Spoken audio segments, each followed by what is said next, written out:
In the winter haze of 1943, Allied pilots stared upward, scanning the gray sky for the faint shimmer of approaching Luftwaffe fighters. Then, a deep rumble rolled across the clouds. Not a whine like the Spitfire, not a roar like the Mustang, but a thunderclap. The P-47 Thunderbolt, nicknamed the Jug, tore through the overcast like an armored meteor. At first, German pilots mocked it. Too big, too heavy, too slow to climb. But that laughter died the moment they realized the monster could dive like a falling star and climb back out untouched. What began as a curiosity would soon rewrite air combat tactics and turn kill ratios into legends.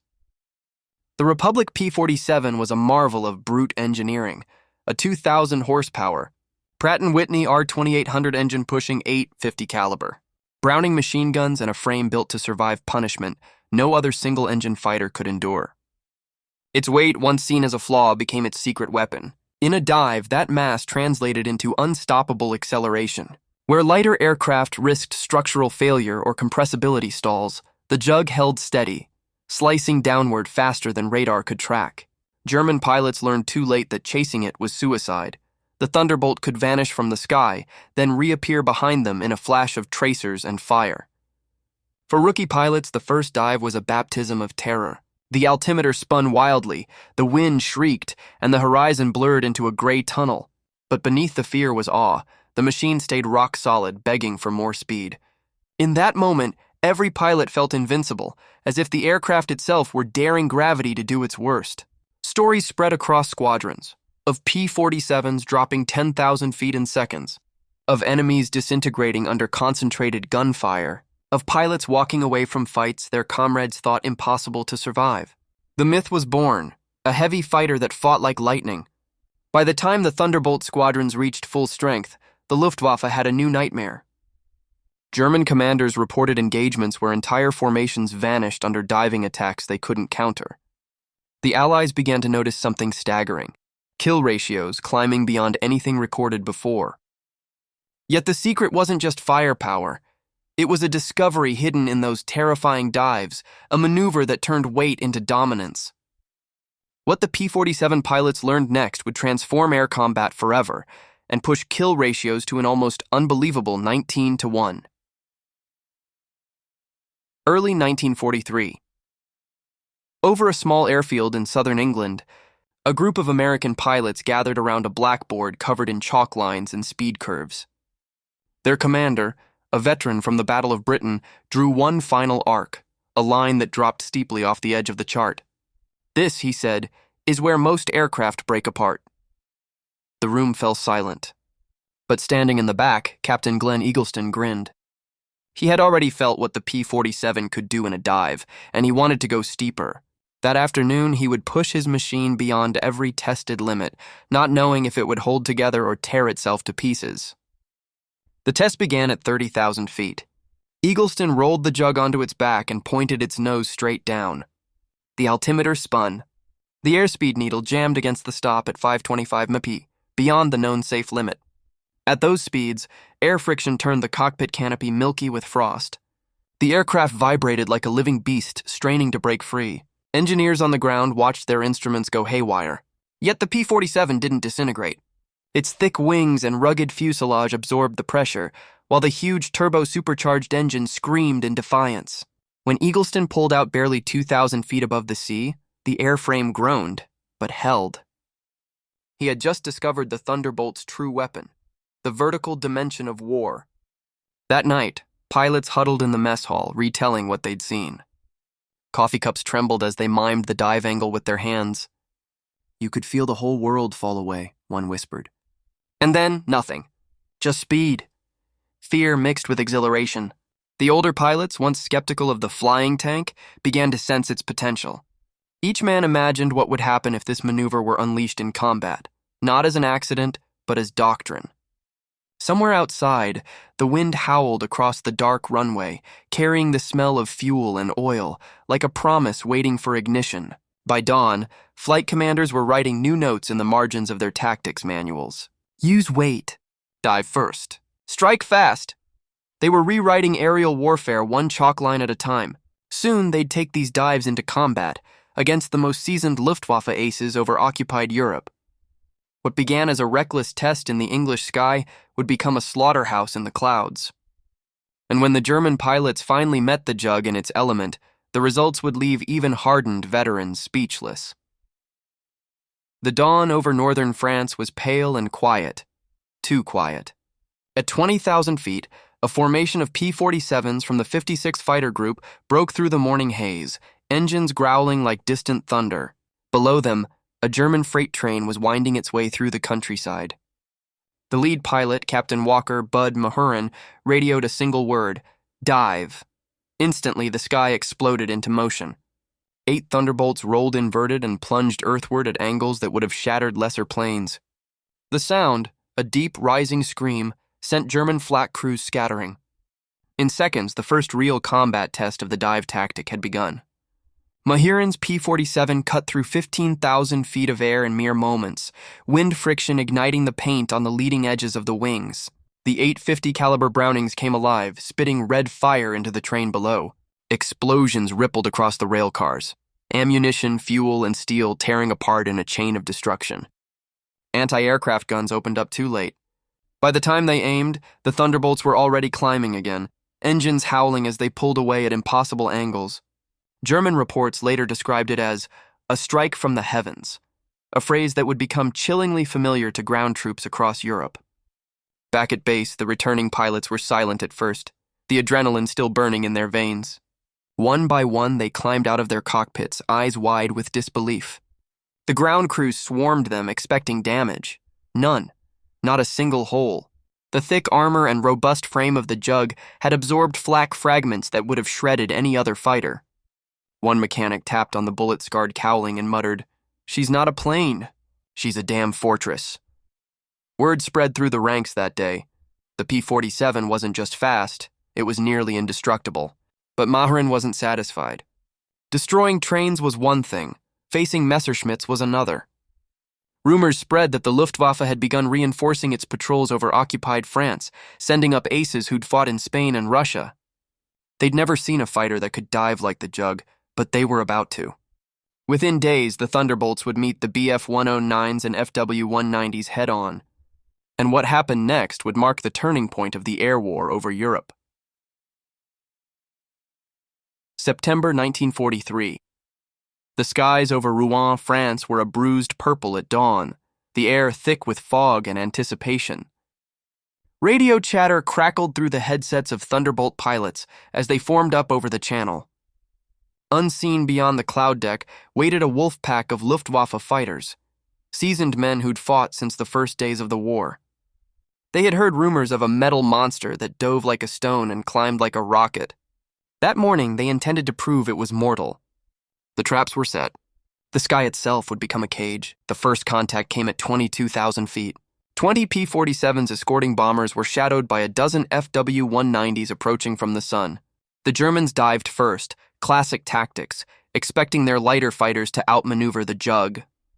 But the Thunderbolts rolled into a counterdive, their mass turning into momentum. At 500 mph, the FW-190s began to shake. Their ailerons stiffened under compressibility. The P-47s did not. Mahurin and Gabreski stayed with their targets all the way down, guns flaring like lightning. 2 German fighters vanished in fireballs before the rest could recover. The battle had shifted. The hunters had become the prey. Inside the cockpits, the world was a blur of tracers and flames. Gabreski remembered later. I could feel the wings screaming, but I didn't care. I was inside the storm. Down below, farmers looked up as silver and gray meteors tore across the sky, leaving smoke trails that hung like wounds in the clouds. When the Thunderbolts leveled out, 4 enemy fighters were gone. For the first time in the war, Allied pilots felt the balance of fear tip their way. The Jug was no longer a joke. It was a signal that Germany's air supremacy was bleeding out. The victory came at a price. 2 Thunderbolts didn't return. One was last seen diving through cloud at 600 mph, engine trailing flame. But the data from Rouen changed everything. Combat reports showed kill ratios rising fast, 4-1, then 7-1, and still climbing. Engineers and tacticians began to suspect that the dive was only part of the story. Somewhere inside the P-47's massive frame lay another advantage, one that would soon turn ordinary pilots into unstoppable predators. Late autumn 1943. In a hangar near the English coast, mechanics huddled around a P-47's monstrous engine, whispering in awe. The turbosupercharger was unlike anything they'd seen, a labyrinth of piping, turbines, and intakes that seemed almost alive. Rumors had spread that the Luftwaffe could barely match the Thunderbolt at low altitude, but the real secret lay higher, where thin air choked lesser fighters. Soon, pilots would discover that the Jug could climb, dive, and strike at altitudes that turned enemy aces into fumbling shadows. And at that moment, no one outside the cockpit fully grasped the weapon they were about to wield. The Pratt & Whitney R2800 engine, paired with its turbo-supercharger, allowed the P-47 to maintain near sea-level power up to 40,000 feet. Air that would have starved other engines of oxygen rushed through the compressor, feeding cylinders with relentless pressure. Pilots could punch straight through the sky, chasing high-altitude reconnaissance planes or intercepting bombers before they reached the French countryside. In combat, this meant the Thunderbolt could appear where the enemy least expected, diving from above, throttling up instantly, and retreating just as quickly. The airframe's mass, combined with this sustained power, made it a predator in all three dimensions of war. Captain Gabreski remembered the first climb over the Ardennes. The clouds parted, and I felt like I was staring down at a kingdom of steel and fire. The FW-190s were tiny specks scrambling to react, and for a moment, the sky was ours. For the pilots, this technical marvel was intoxicating. The turbocharged roar became a song of dominance, the vibrations through the fuselage a heartbeat of lethal promise. Yet with every advantage came fear. A single miscalculation at these altitudes, or a frozen gauge, could send even the Jug plunging to disaster. Every ascent was both ecstasy and gamble, thrill and terror intertwined. By winter, the Allies noticed patterns. Luftwaffe formations avoided open sky, reconnaissance pilots refused to climb too high, and bomber crews reported sudden, devastating dives from near impossible altitudes. The turbo-supercharger had become the Jug's invisible edge, turning ordinary missions into air supremacy statements. But engineers and pilots alike sensed there was still more to unlock. What they discovered next, like a dive tactic refined, coordinated, and combined with sheer firepower, would push kill ratios beyond belief and mark the Thunderbolt as one of the most feared aircraft of the war. Early 1944. A thin mist hung over an English training field as a squadron of fresh P-47 pilots taxied into position. Their instructor, a grizzled ace nicknamed Iron Mike Kramer, paced the tarmac with a steely gaze. "Gravity isn't your enemy," he barked. "It's your partner, if you respect it." The young men exchanged nervous glances. Many had never experienced the Thunderbolt's weight in full dive. That day, they would learn that speed, mass, and timing weren't just numbers. They were life or death.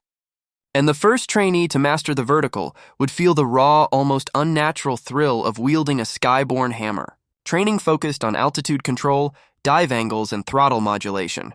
Pilots learned to initiate dives from 25,000 feet, building velocity without straining the airframe, then leveling out in precise arcs to engage targets below. Simulators and chalkboard diagrams showed compressibility limits, engine stress thresholds, and pull-out forces. But nothing compared to real flight.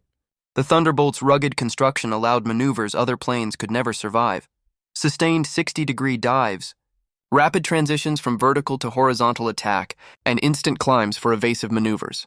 Each flight was a controlled experiment in turning mass into a weapon. Inside the cockpit, adrenaline was a constant companion. One trainee described the first vertical dive as feeling the earth rush up at you, while your heart screams and your mind laughs at the fear. Pilots pushed themselves to the edge, grappling with vertigo, vibration, and the deafening engine roar. Mentally, they trained for patience and decisiveness. Hesitation in a dive meant destruction. Certainty meant survival and supremacy. The squadron learned quickly that mastery was not about bravery alone, but about trust. Trust in the aircraft, in calculations, and in instinct. Each successful maneuver forged a bond between pilot and plane that was almost symbiotic. By spring, the first fully trained dive squads were ready for combat. Reports filtered back from missions. FW-190s were disappearing before their eyes. Bombers were being intercepted at altitudes previously thought safe. And Luftwaffe pilots whispered warnings over radio waves about a new breed of American fighter. The combination of training and technology had created something lethal, pilots who could strike anywhere from the sky, then vanish before retaliation. And as the first squadron prepared to meet seasoned German aces in the skies over France, the stage was set for a transformation that would send kill ratios skyrocketing. April 1944. Over the skies of northern France, a formation of P-47s pierced the morning haze. Below, a patrol of Messerschmitt Bf-109s was hunting for stragglers, confident, fast, and battle-hardened. But today the hunters would find themselves hunted. Captain Gabreski's voice crackled over the radio. "Dive positions now!" In that instant, the gray sky became a theater of chaos. The Thunderbolts twisted and rolled, engines screaming, mass accelerating with terrifying inevitability. The Luftwaffe pilots had trained for dogfights against nimble Spitfires. They were not ready for this juggernaut of steel, speed, and firepower. The P-47's dive tactics were precise science. Pilots used steep 60-70-degree angles to build speed, then leveled out just long enough to bring all 8 50-caliber guns to bear. The Bf-109, lighter and more agile at medium altitudes, found itself outpaced in the vertical plane. Attempts to climb or roll away only exposed them to sudden bursts of concentrated fire. The Thunderbolt's turbocharged engine meant it could sustain attacks at altitudes where German fighters began to sputter, turning traditional energy fighting doctrines upside down. What had once been a risky dive now became a calculated, repeatable killing maneuver. Inside the cockpits, panic rippled through the Luftwaffe formation. Veteran pilots, some with hundreds of kills, suddenly realized their agility was useless against sheer momentum and firepower. Gabreski later recalled, "It was like the sky itself was alive, slamming into you with the weight of steel." American pilots, conversely, felt a mix of exhilaration and disbelief. The machine obeyed their will perfectly, and every maneuver rewarded their courage with instant dominance. The air was thick with tracer fire, smoke, and the unmistakable sound of destruction as planes fell in fiery spirals toward the French countryside below. By the time the engagement ended, 3 Bf-109s were down, one barely escaping with shredded wings. The Luftwaffe had received its first clear warning. The P-47 Jug was no ordinary fighter.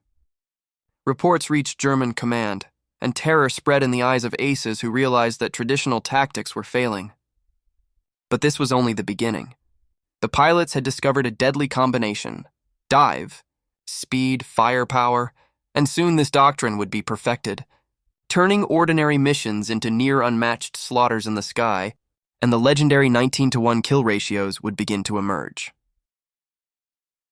May 1944.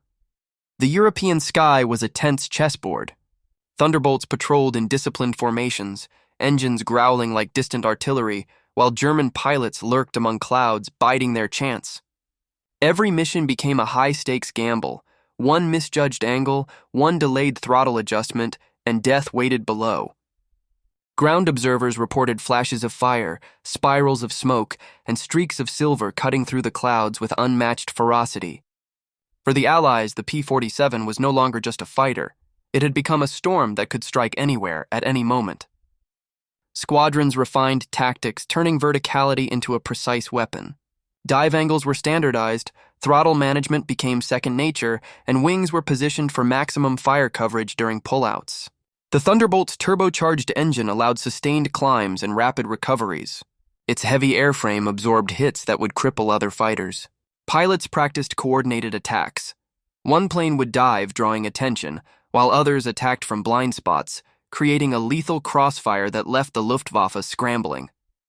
Every sortie became a test of physics, timing, and human nerve. For German pilots, each encounter grew more terrifying. Reports circulated of falling meteors that struck and vanished before they could respond. Panic and confusion replaced confidence as seasoned aces were shot down by machines they couldn't outmaneuver. American pilots felt the electric thrill of control over the battlefield. Every climb, dive, and turn reinforced the belief that the Thunderbolt was more than a plane. It was a predator that demanded respect and rewarded courage with absolute dominance. The sky had transformed into a gauntlet where only those who mastered the Jug's vertical power survived.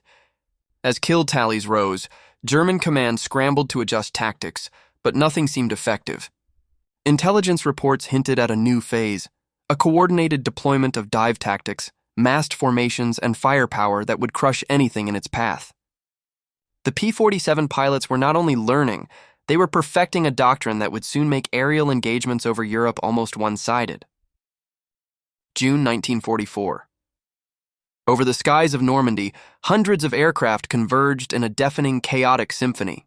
Thunderbolts sliced through the clouds in disciplined formations, engines roaring like thunderclaps, while swarms of FW-190s and BF-109s converged in desperate attacks. Pilots gripping their sticks felt the pulse of impending carnage. Outnumbered 2-1, the Thunderbolt squadrons dove into the fray with calculated precision. It was a test of nerve, machine, and raw physics, and the first moments would decide which pilots walked away and which became smoke trails against the sky. The secret was coordination and the vertical dimension. P-47 pilots timed dives to intersect enemy formations at angles German pilots could not anticipate. The Jug's weight and turbocharged engine allowed dives that turned altitude into kinetic energy, creating devastating firing passes. Wingmen covered each other in synchronized arcs, while fighters on opposing sides struggled to break formation under sudden bursts of .50 caliber fire. Even in concentrated enemy attacks, the Thunderbolt's armor and rugged airframe absorbed punishment others could not survive, allowing pilots to strike again and again without faltering. From the cockpit, the battle was both terrifying and intoxicating. Smoke, tracers, and flame blurred the horizon, while every dive and pull-up demanded total focus.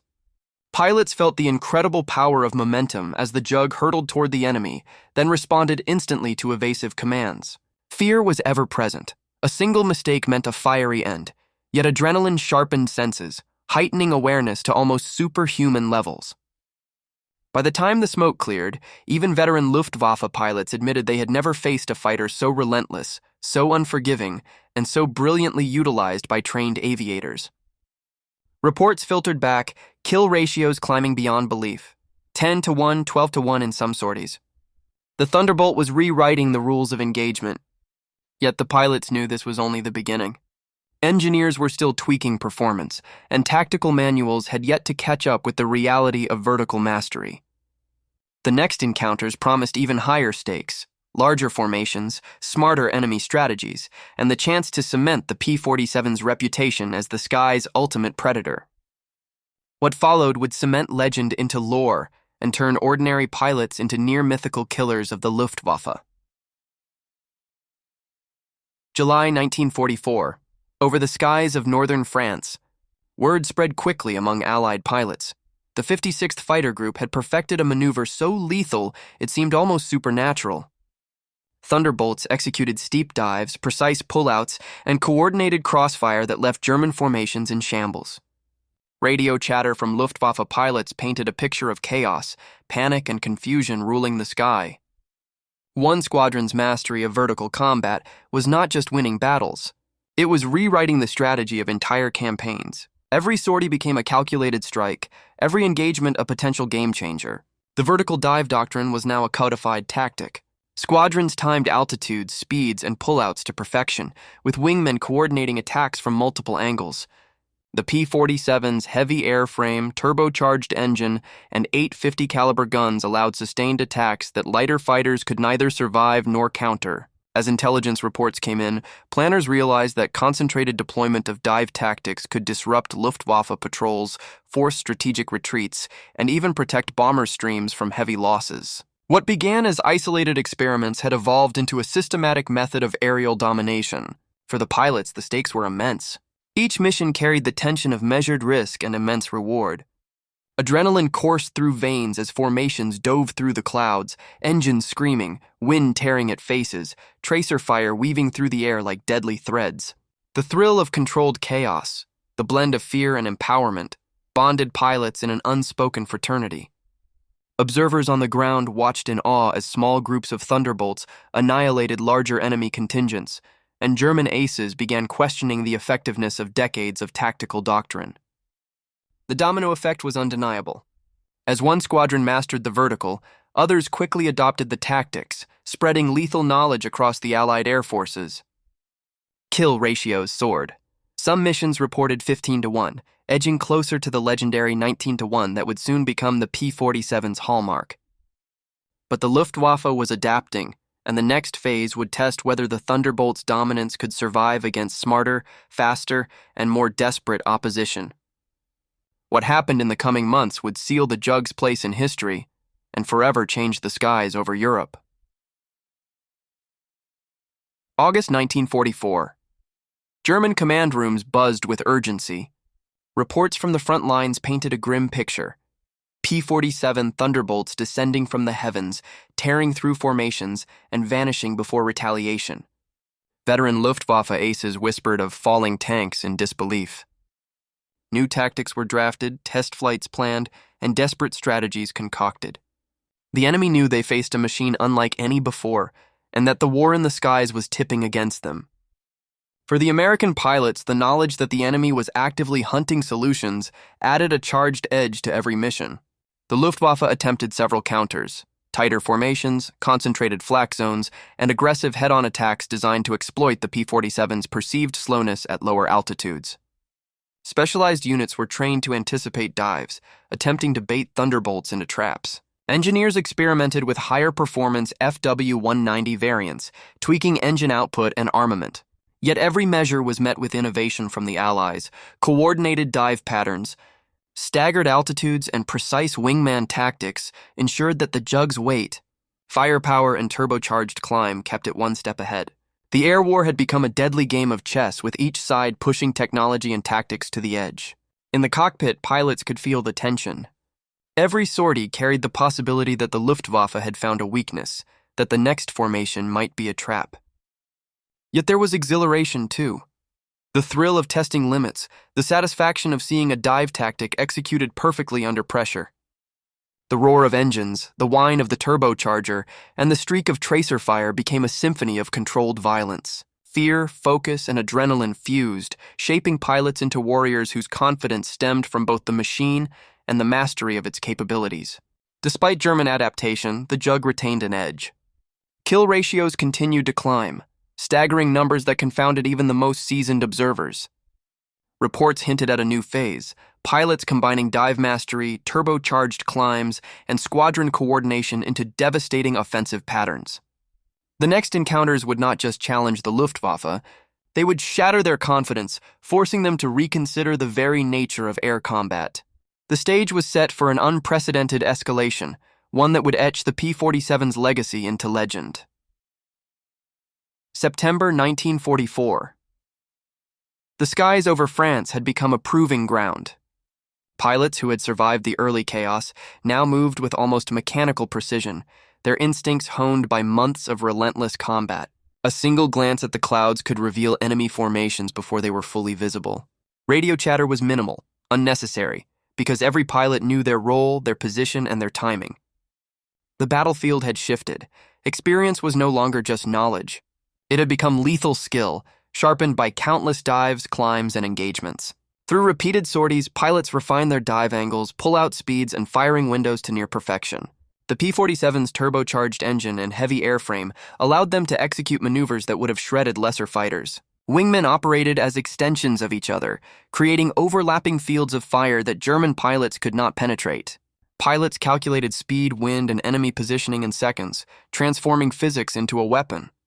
Combat was now as much about precise mathematics and timing as it was about courage. The Jug became an instrument for executing complex tactical choreography in midair. Inside the cockpit, the rhythm of battle became almost hypnotic. Adrenaline surged in measured pulses. Fear was harnessed into focus, and exhilaration mingled with lethal intent. Each dive carried memories of close calls. Each climb whispered the promise of dominance. Pilots described it as dancing with death in perfect time, where every maneuver, every flick of the throttle could spell life or destruction.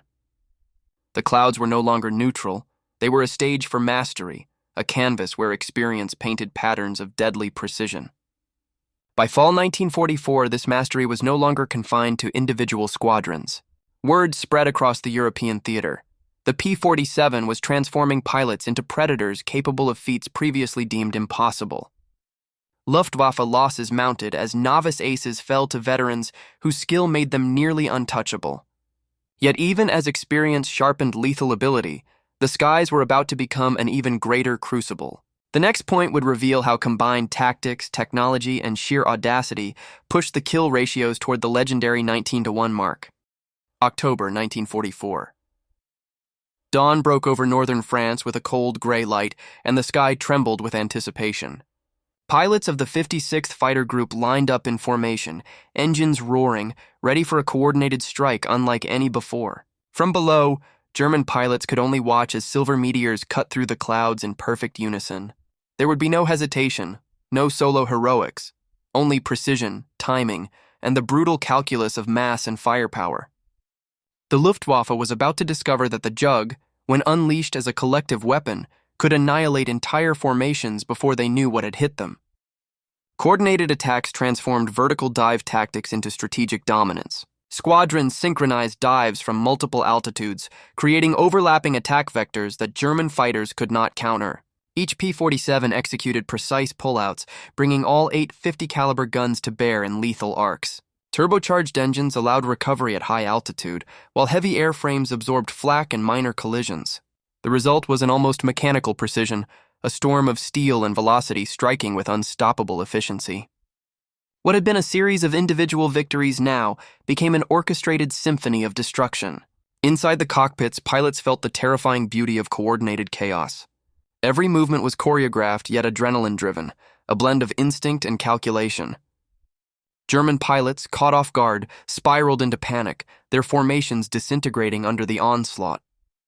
American pilots described it as a ballet of fire and metal, where fear and control coexisted. Each dive, each pull-up, each synchronized burst of fire reinforced the Jug's reputation as a weapon of pure dominance, and every pilot became an instrument of near-mythical lethality. By the time the smoke cleared, entire Luftwaffe formations had been shattered, their morale broken. Kill ratios continued to climb toward the unbelievable, 15-1, 16-1, edging ever closer to 19. The strategy of coordination had transformed the P-47 from a powerful fighter into a tactical juggernaut, capable of redefining air warfare. And yet, even as the Allies celebrated, the sky held new challenges, smarter enemies, unpredictable conditions, and the final phase of the Jug's legendary dominance yet to be revealed. November 1944. Over the skies of the Ardennes, something had changed. The Luftwaffe pilots no longer approached dogfights with confidence. Rumors of the falling tanks spread like wildfire, and aces whispered warnings to their wingmen. The mere sight of a P-47 formation climbing above brought hesitation, a split second of doubt that could be fatal. Fear itself had become a weapon, invisible yet deadly, sharpening every maneuver and pushing the German pilots toward mistakes that the Thunderbolts exploited mercilessly. The Thunderbolt's dominance was not only mechanical, but psychological. Pilots used altitude, dive timing, and surprise to create uncertainty. Sudden vertical attacks, rapid accelerations, and disappearing maneuvers forced opponents to react instinctively, often prematurely. Coupled with the Jug's unmatched firepower and rugged airframe, this fear translated directly into kill ratios. Enemy pilots would overcompensate, stall in tight turns, or misjudge distances, and in those moments, even inexperienced P-47 pilots could strike with lethal efficiency. The combination of engineering and human psychology became a force multiplier. For American pilots, this edge was both intoxicating and sobering. Every engagement carried the adrenaline of combat and the weight of responsibility. One miscalculation could turn fear against them. Yet they quickly realized how to manipulate perception. A sudden dive, a calculated climb, or a shadowing maneuver could induce panic even in seasoned aces. The battlefield was no longer just metal and bullets. It was mind games played at 500 mph, where courage, nerves, and strategy collided in a deadly ballet of anticipation and reaction. By the end of 1944, the Luftwaffe's morale had frayed. Reports described pilots refusing to climb too high, formations breaking apart under pressure, and seasoned aces shot down while trapped in moments of hesitation. The Jug's physical power was devastating, but its psychological reach made it nearly unstoppable. The next chapter would reveal the ultimate fusion: training, tactics, and sheer engineering. Precision converging to push kill ratios toward the legendary 19-1, an apex of aerial dominance few had ever imagined. December 1944, snow fell in thin sheets over the French countryside, but the sky burned with conflict. Pilots returned from sorties, some smoking from flak hits, some with holes through wings and fuselage. Yet nearly all walked away. The P-47 had earned a reputation not just for firepower, but for survivability. Stories spread of planes riddled with bullets that still climbed, turned, and fought. Enemy pilots began to realize striking a jug was not merely dangerous, it was nearly suicidal. The secret lay in engineering. The P-47's fuselage and wings were reinforced with armor plating around the cockpit and critical systems, and the rugged structure could absorb impacts that would cripple lighter fighters. Its radial engine, unlike liquid-cooled counterparts, could endure damage without catastrophic failure. Self-sealing fuel tanks minimized fire risk, and redundancy in controls allowed pilots to retain maneuverability even with partial damage. Every bolt, plate, and panel was designed to turn punishment into survivability, making the jug a fortress in the sky. Pilots came to trust their aircraft instinctively. Each flak burst rattling the fuselage, each tracer ripping past the cockpit, was no longer a source of panic, but a test of the jug's resilience and their own nerve. "You feel the hits," one ace recalled, "but the plane keeps going. It's like flying a tank with wings." This confidence translated into aggressive tactics, bolder dives, and faster climbs. Fear still existed, but it was tempered by the knowledge that the aircraft would endure, often long enough to turn the tables on attackers who underestimated its durability. By 1945, the combination of firepower, speed, dive mastery, and resilience made the P-47 nearly unstoppable. Reports of kill ratios continued to astound. Pilots achieving 19-1 was no longer rumor, but documented fact in multiple squadrons. Yet even as the jug cemented its legend, the war was entering its final, most brutal phase, one that would test not just the aircraft's engineering, but the limits of pilot courage and tactical innovation. The next chapter would explore how these elements combined to cement the P-47's unshakable dominance in the air.